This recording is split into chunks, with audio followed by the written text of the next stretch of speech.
From the New York Times, I'm Michael Barbaro. This is The Daily.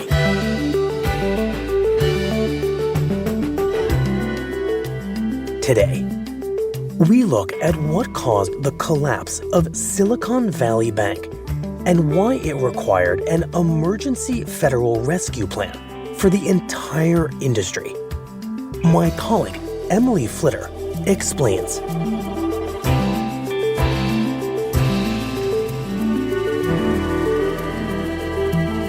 It's Tuesday, March 14th.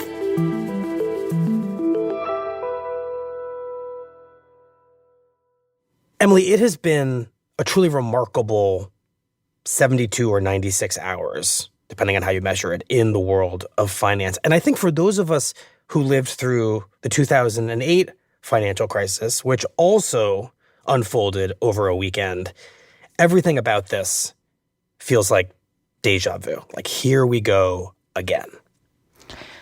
That's right. I was a banking reporter during the financial crisis in 2008, and the way I started out in these last 72 hours was trying to find all the ways that this wasn't going to be like that. That's how scary that was. Right. Well, we'll get to that. So let's start at the beginning. How we got into the mess we're in. Where does that start? The precipitator of this crisis starts with a bank in Silicon Valley called Silicon Valley Bank.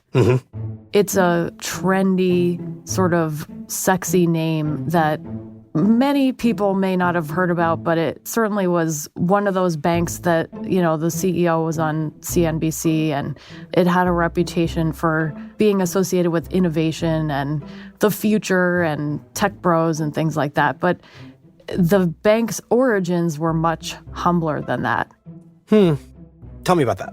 It's a regional bank. It was started in the early 80s, and it didn't grow very quickly originally, but it had a sort of interesting side business, which is that back when it was legal to do this, it had a venture capital arm. That means that some of the bank's own money was going toward investing in little tech startups. Venture capital is the riskiest kind of investing there is.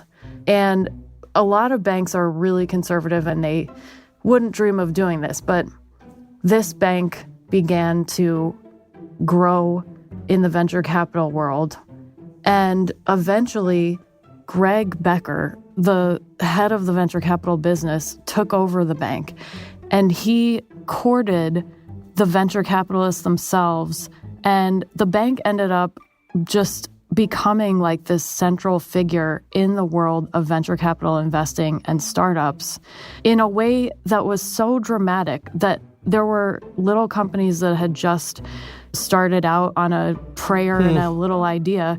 And their founders were saying things like, Silicon Valley Bank is so great, it's the only bank that will agree to bank me.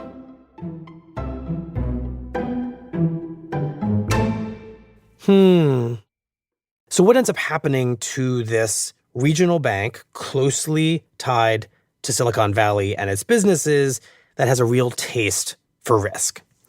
So this bank wants to grow, but there's a barrier to that, or at least something that they see as a barrier, which is that if you're a bank and you have more than $50 billion in assets, you're going to be subject to some extra regulation. Those regulations, which are called the Dodd-Frank Financial Reform Package, put in place after the 2008 financial crisis, make sure that no institution can bring down the entire financial system through risky behavior, through failing somehow and causing a systemic panic. And there are different components to it. There's the component that requires the banks with $50 billion or higher in assets to adhere to certain capital requirements, to submit to stress tests by the Fed, where the Fed goes in and applies different kind of disaster scenarios and tries to figure out whether their balance sheets are going to stand up to these different scenarios. And the banks also have to come up with living wills, ways to resolve themselves if they do fail, that are orderly and don't cause any further damage. Mm-hmm. So a bunch of these bankers, including the CEO of Silicon Valley Bank, they get together and they start lobbying in Congress to roll back this part of the regulation. They call their senators and members of Congress and they say, hey, you guys should change the Dodd-Frank regulatory package so that these regulations that are designed to control systemic risk only apply to banks that are bigger, like $250 billion in assets or bigger. And Greg Becker is among the most strident CEOs out there trying to get this stuff moved so that his bank can grow without these extra regulatory burdens. And what exactly was his argument for doing away with these regulations? These banks were saying they weren't a threat to the system. They weren't big enough, and they weren't as powerful as the guys who had already caused a crisis, the biggest banks. And does he succeed at convincing them? Eventually, yes. What we're doing today with respect to Dodd-Frank is truly important legislation. So after Trump gets elected and Republicans are in control of both houses of Congress, there's a successful effort in 2018. So I'll be signing now a very, very important bill from the standpoint of people and jobs and loans and getting out there and building a business. To roll back these regulations in a way that opens up the field for banks the size of Silicon Valley Bank to grow and expand and not be subject to this extra kind of scrutiny. Okay, so by 2018, Silicon Valley Bank and its CEO have helped bring about a change that ensures that it will fly below regulators' radar and their most strict scrutiny for banks and how they organize themselves and use their money. Correct. Silicon Valley Bank and its peers, they get this regulatory rollback, and then it is absolute boom times. Times have almost been too good in our culture and in Silicon Valley in particular. Interest rates are still low. The tech sector is booming. Money raining from on high like manna from heaven from the Federal Reserve has fueled a bull run in technology stocks that's led to hiring booms across these companies, monopoly-like businesses generating great cash flows. There's all kinds of money sloshing around for investing in these little startups because interest rates are so low and investors are trying to find any way they can to make lots of money. I want to bring in Greg Becker. He is the CEO of Silicon Valley Bank. Greg, generally, what is the tech M&A environment like right now? You know, I think it's still a healthy environment. There's a lot of So great companies out there. Silicon Valley Bank goes from having $45 billion in assets in 2016 to $200 billion by the end of 2020. Wow. It's just an incredible expansion. And I believe that will continue. If we do see a dip in 2022 or 2023, I believe it'll be temporary.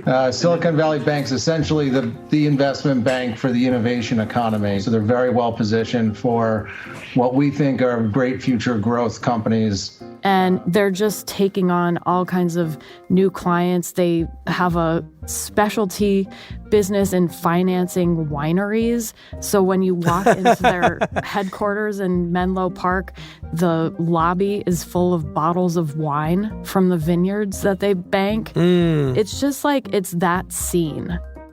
So pretty unabashedly, they're courting wealthy clients. Oh, yes. They want to be the bank that serves all of these clients' various needs, whether it's, managing their personal wealth or managing their business accounts or even banking the companies that the clients are investing in. I mean, they're trying to be a one-stop shop to the point where they discouraged clients from having money at any other institution. And that all contributed to this situation in which the overwhelming majority of Silicon Valley Bank's clients had deposits far in excess of what the Federal Deposit Insurance Corporation insures, which is $250,000. Right. Which is this magic number that, if you walk into a bank that says FDIC insured, means that no matter what happens, you're going to get that money back. That's right. And if you have an account with more than $250,000 in it, if the bank fails, you will only get $250,000 back guaranteed. The rest of that money, it's not certain you're going to get back.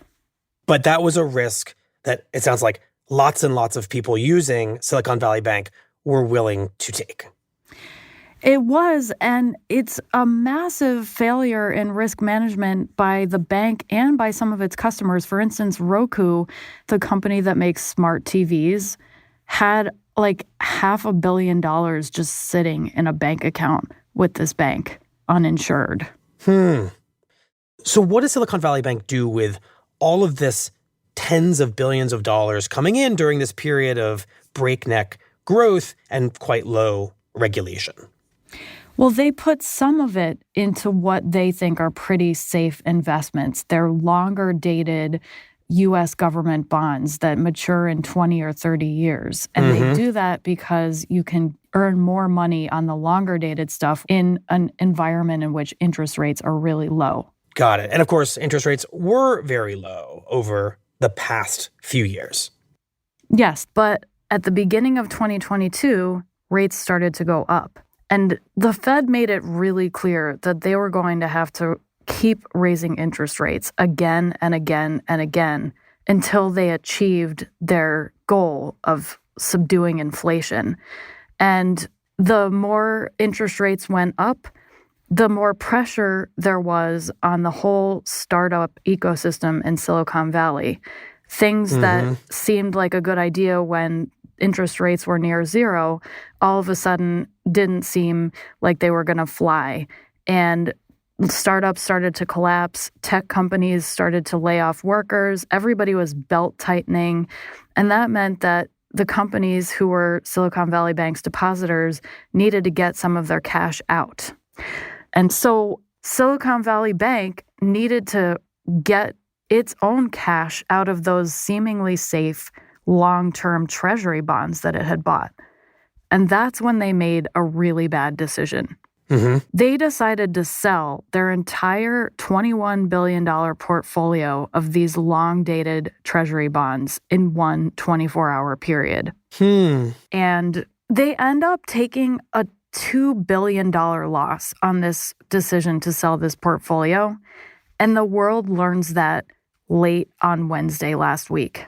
And everybody who cares at all about Silicon Valley Bank is suddenly very spooked. And why is everyone so spooked? Because a $2 billion loss, yes, is big. But you just told us that Silicon Valley Bank has $200 billion in assets. So why ultimately is a $2 billion loss inspiring all this fright? Don't think about the asset size versus this $2 billion loss. Think about the portfolio size, which was only $21 billion. So the message to the people looking at this bank was, this bank has a portfolio of government bonds, which are very safe, which are worth $21 billion, but they need to get rid of it so fast that they're willing to take a whole $2 billion loss on it. That suggests that they really have run out of options for raising cash. Got it. In other words, what looks like panic inside the bank is starting to produce panic outside the bank. That's right. If this bank is having this much trouble raising cash, the depositors are thinking, well, how am I going to get my cash out if I wait, if I have to get in a long line of people trying to get cash?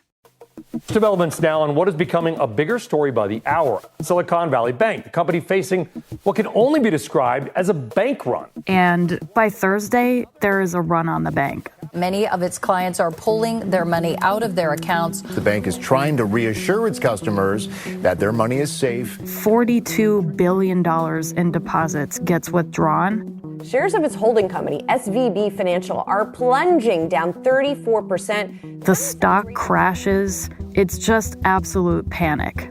And as you told us earlier, Emily, the vast majority of this bank's clients have way more than the $250,000 that the FDIC insures. So I have to imagine that the intensity of this panic is the intensity of a bunch of very rich people worried that a lot of their money will never be seen again. That's absolutely right.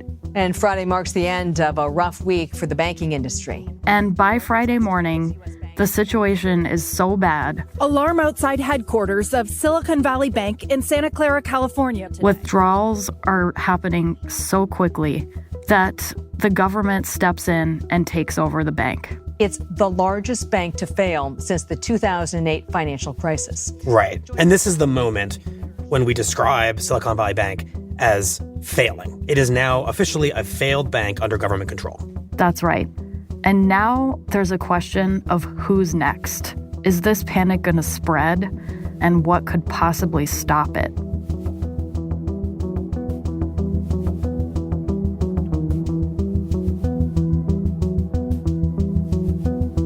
We'll be right back.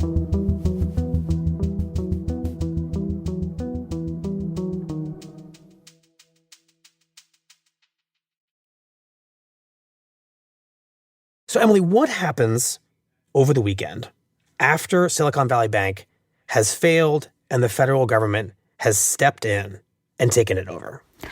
So, right after Silicon Valley Bank fails, there are these two competing camps of people, each of whom have a totally opposite expectation for what's going to happen next. In the first camp, there are people who say, okay, the bank failed. They made some clear, huge mistakes.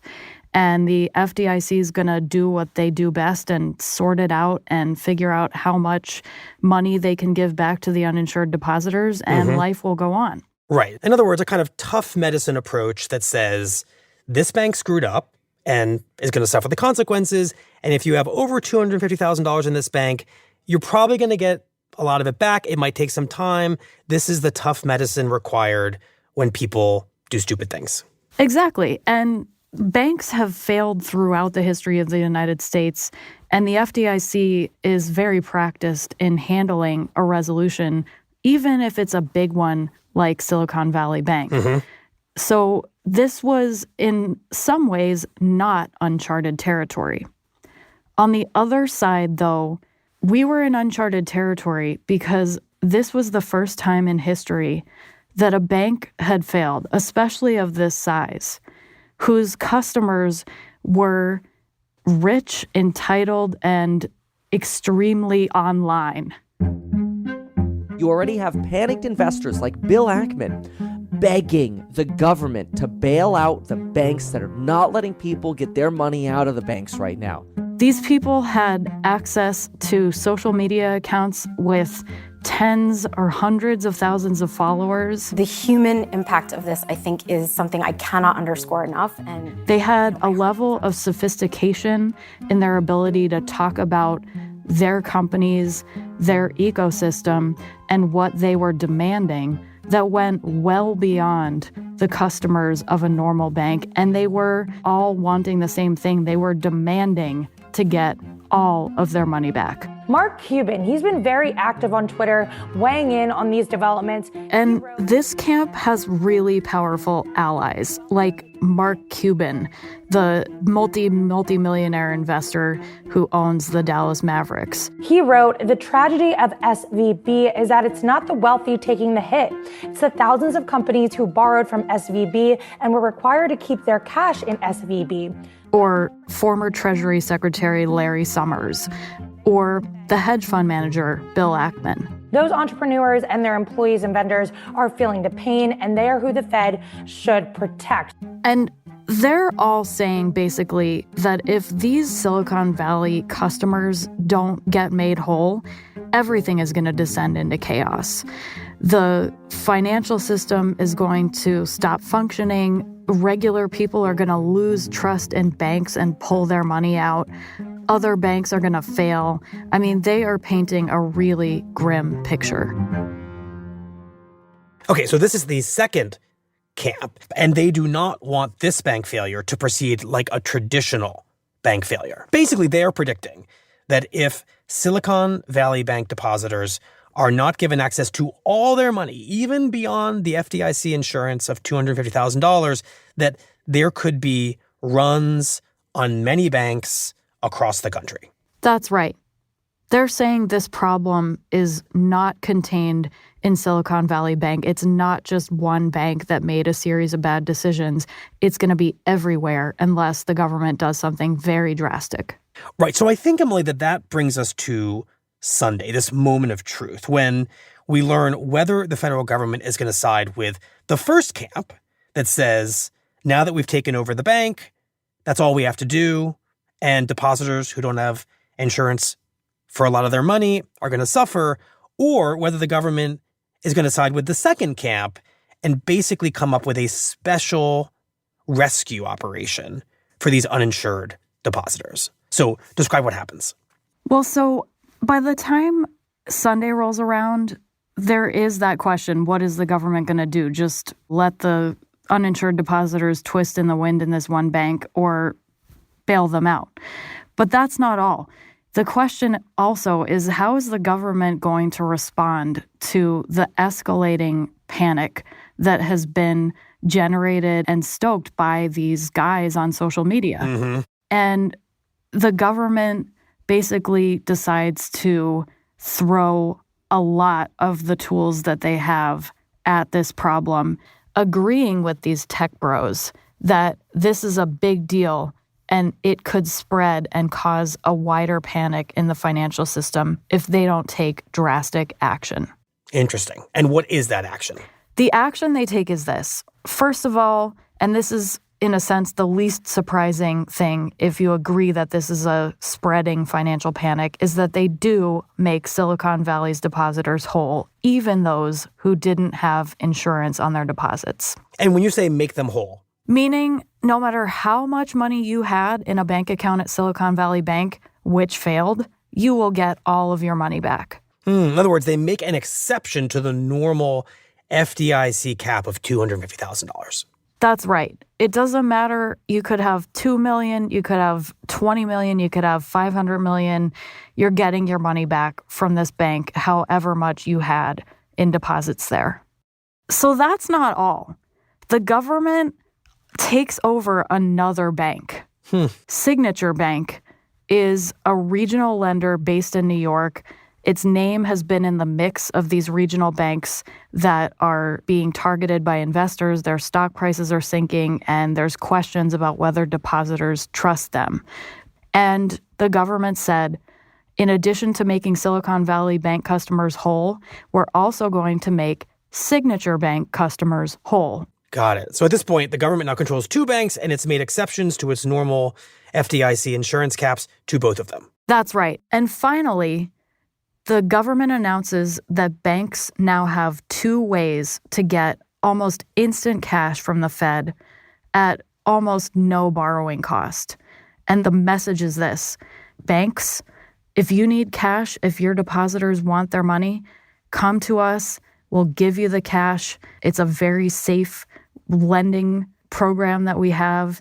Just don't do what Silicon Valley Bank did and sell your assets at a fire sale and cause a panic. Got it. And Emily, who is paying for these three rather extraordinary actions that the government has just taken? So this is what I think the Biden administration would say is the beauty of this program. Taxpayers are not paying for any of this. Making depositors whole actually requires the banks themselves as a group to shoulder the cost of. And the way they do that is kind of like a condo board or a co-op board assessing all of the residents of a building fees. You pay into a central pot, and that pot of money goes toward fixing things. If your boiler breaks, if you have to renovate a common area.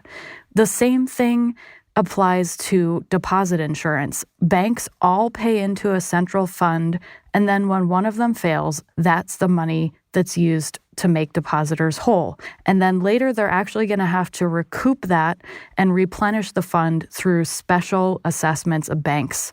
Just as if when you have a huge project in your condo or your co-op, you end up having to pay a special assessment at some point in the future to make that up.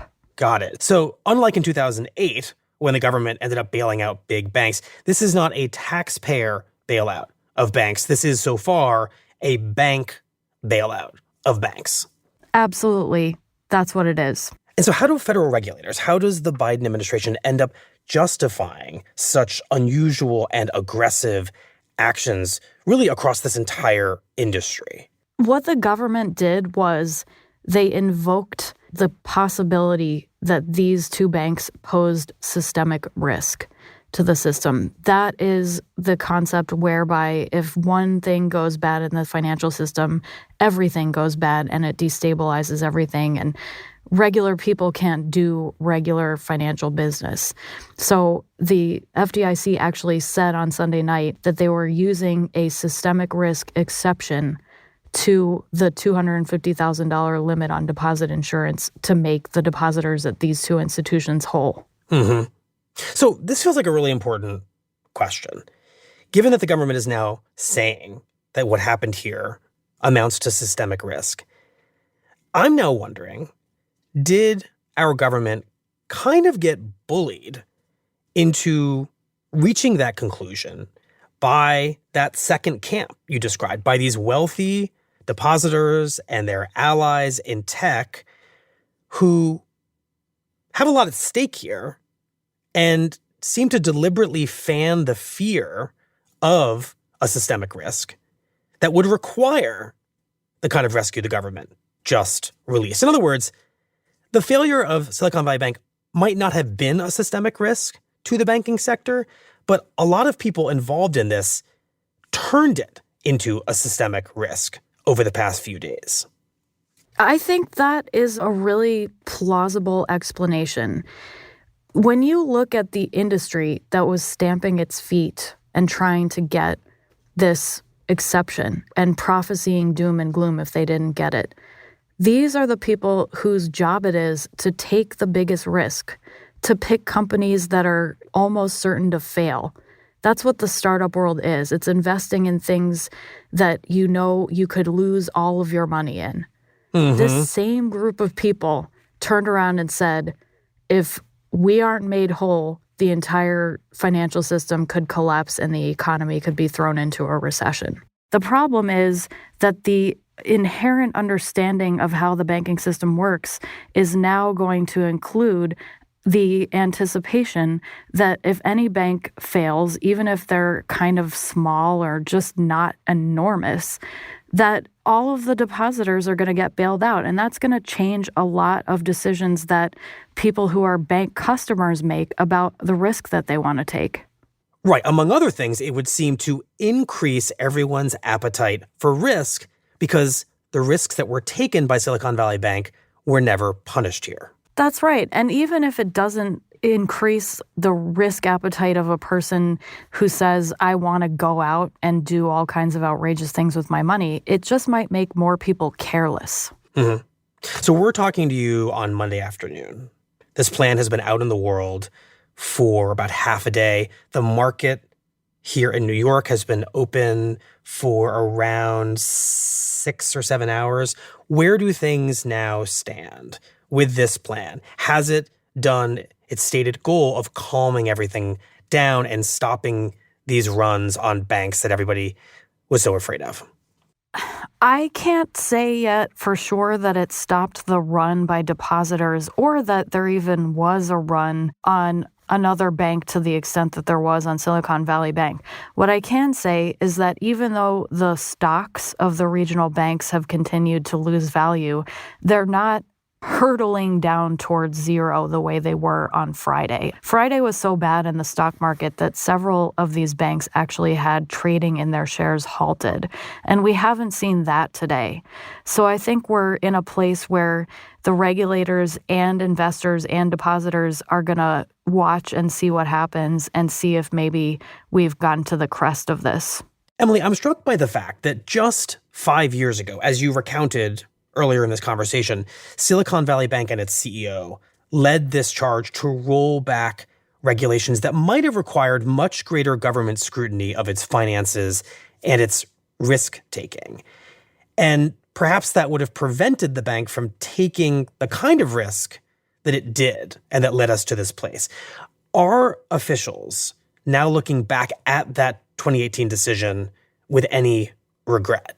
I think that there is definitely a growing understanding that's being publicly voiced out there that the 2018 regulatory rollback may have created a problem that is beyond one bank. It may have given rise to an entire class of banks that are too big to ignore and yet are functioning outside of an oversight system that was designed after the 2008 financial crisis to prevent another industry-wide panic from bringing down the economy and the financial system.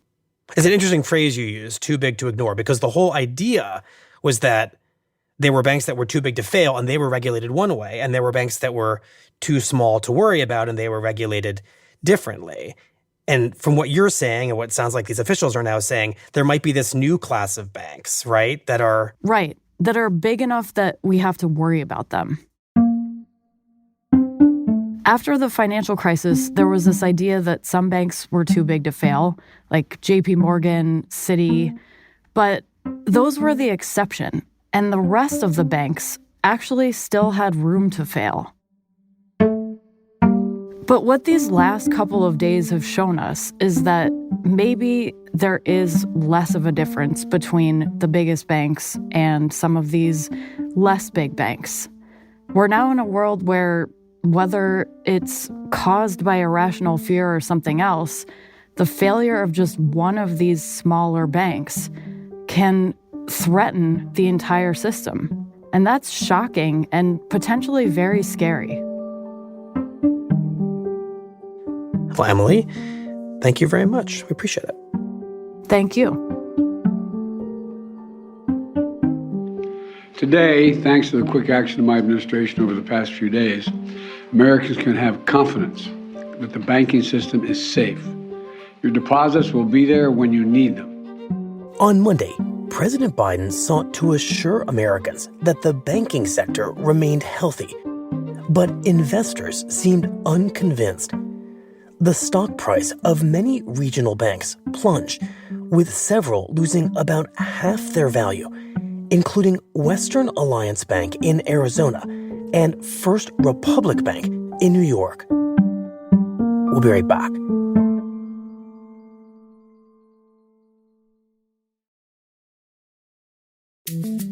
Here's what else you need to know today. On Monday, President Biden announced a landmark agreement with the leaders of Britain and Australia to develop fleets of nuclear-powered attack submarines that the three nations would ultimately use to counter the growing military might of China.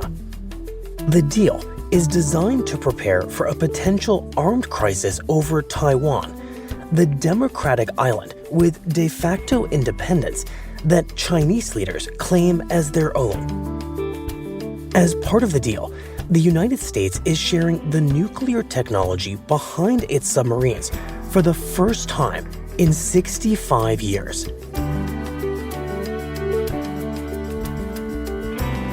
Today's episode was produced by Claire Tennisgetter, Carlos Prieto, and Asta Chaturvedi. It was edited by Mark George and Lisa Chow. Contains original music by Marian Lozano, Alicia Baitub, and Dan Powell, and was engineered by Chris Wood. Our theme music is by Jim Brunberg and Ben Landsberg of Wonderly.